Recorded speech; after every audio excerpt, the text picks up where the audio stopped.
सोचिए जरा, जब आपके स्टूडेंट जिनको आप पढ़ाते हैं आपसे कहें कि सर टीचर के कहने पर भी उठना मत, आप क्या करेंगे? बस यही एक सवाल था जिसने उस रात सब कुछ बदल कर रख दिया। चलिए इसको आराम से समझते हैं। तो आज हम सीधे उन्हीं टीचर्स की जुबानी सुनेंगे, उनकी कहानी, जो उस रात पुलिस स्टेशन के बाहर खड़े थे। आखिर उस प्रोटेस्ट की, उस धरने की असलियत थी क्या? सीन था दिल्ली का, देर रात, एक पुलिस स्टेशन के बाहर। आप इमेजिन कीजिए माहौल में कितना टेंशन होगा। रात का 1 बज चुका था।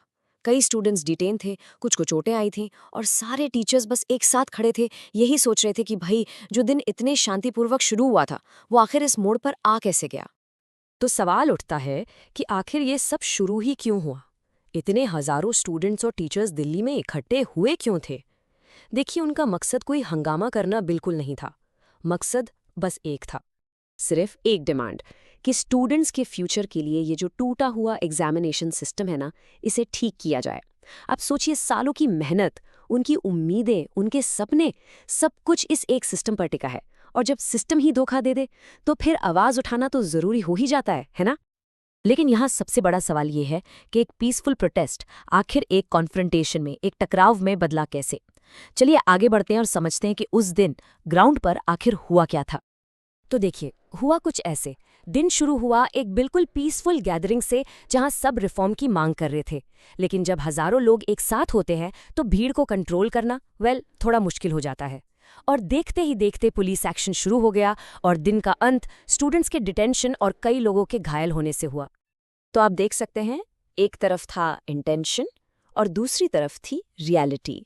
गोल तो था कि शांति से अपनी बात रखेंगे, लेकिन जमीन पर जो हुआ, जो असलियत थी, वो अचानक हुए टकराव और अनसर्टेनिटी से भरी हुई थी।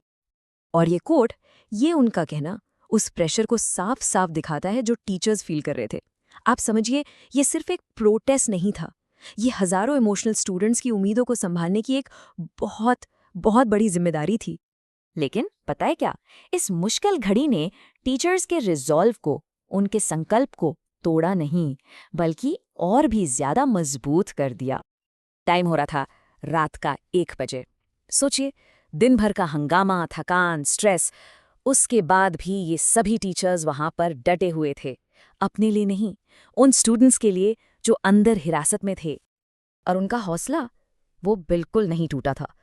उनके ये शब्द सिर्फ एक स्टेटमेंट नहीं थे, ये एक प्रॉमिस था, एक वादा, जो वो उस रात एक दूसरे से भी कर रहे थे और अपने स्टूडेंट्स से भी। ऑफ कोर्स, इस लड़ाई की एक कीमत भी थी। टीचर्स पर एफआईआर्स हुईं, उन्हें चोटें आईं और मेंटल स्ट्रेस तो आप इमेजिन ही कर सकते हैं। और ये सब कुछ उन स्टूडेंट्स के लिए था जिनके फ्यूचर के लिए वो लड़ रहे थे। और पता है, उन्हें ताकत कहाँ से मिल रही थी? इस एक विश्वास से, सत्य परेशान हो सकता है, पराजित नहीं। ये विश्वास कि चाहे रास्ता कितना भी मुश्किल क्यों ना हो, जीत आखिर में सच्चाई की ही होगी। तो उस टेंशन भरे माहौल में, उस मुश्किल घड़ी में, टीचर्स अपने स्टूडेंट्स को क्या मैसेज देना चाहते थे? सबसे इंपॉर्टेंट मैसेज क्या था उनका? उनकी सबसे पहली प्रायोरिटी बस एक चीज, कि किसी भी तरह डिटेन किए गए हर एक स्टूडेंट को सेफ बाहर निकालना है। उनकी अपनी प्रॉब्लम्स वो सब बाद में, पहले उनके स्टूडेंट्स थे। और ये एक सीधा मैसेज था उन स्टूडेंट्स के लिए जो शायद अंदर डरे हुए थे या अकेला फील कर रहे थे। ये एक रीअश्योरेंस था कि आप अकेले नहीं हो, हम तुम्हारे सभी टीचर्स तुम्हारे साथ खड़े हैं। और साथ ही उन्हें हिम्मत भी दी।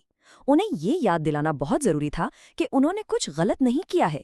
सुनो, अपने हक के लिए लड़ना, एक बेहतर सिस्टम की मांग करना, ये कभी गलत कैसे हो सकता है? लेकिन ये कहानी यहाँ खत्म नहीं होती, बिल्कुल नहीं। ये लड़ाई अभी जारी है। तो अब सवाल ये उठता है, व्हाट्स नेक्स्ट? आगे का रास्ता क्या है? मैसेज बिल्कुल क्लियर था। भले ही वो एक दिन काफी मुश्किलों से भरा था, लेकिन जो मूवमेंट की स्पिरिट है वो जिंदा है। आगे क्या करना है, इसका डिसीजन सब मिल कर लेंगे। ये लड़ाई रुकेगी नहीं, जारी रहेगी। क्योंकि आखिर में ये लड़ाई सिर्फ टीचर्स की थोड़ी है, ये स्टूडेंट्स की भी उतनी ही लड़ाई है। और वो इसे छोड़ने के लिए बिल्कुल तैयार नहीं है।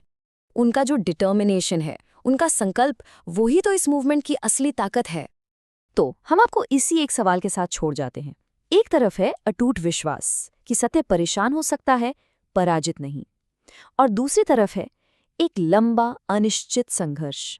सवाल ये नहीं है कि जीत होगी या नहीं, सवाल ये है कि उस जीत तक का सफ़र और कितना लंबा और कितना कठिन होने वाला है।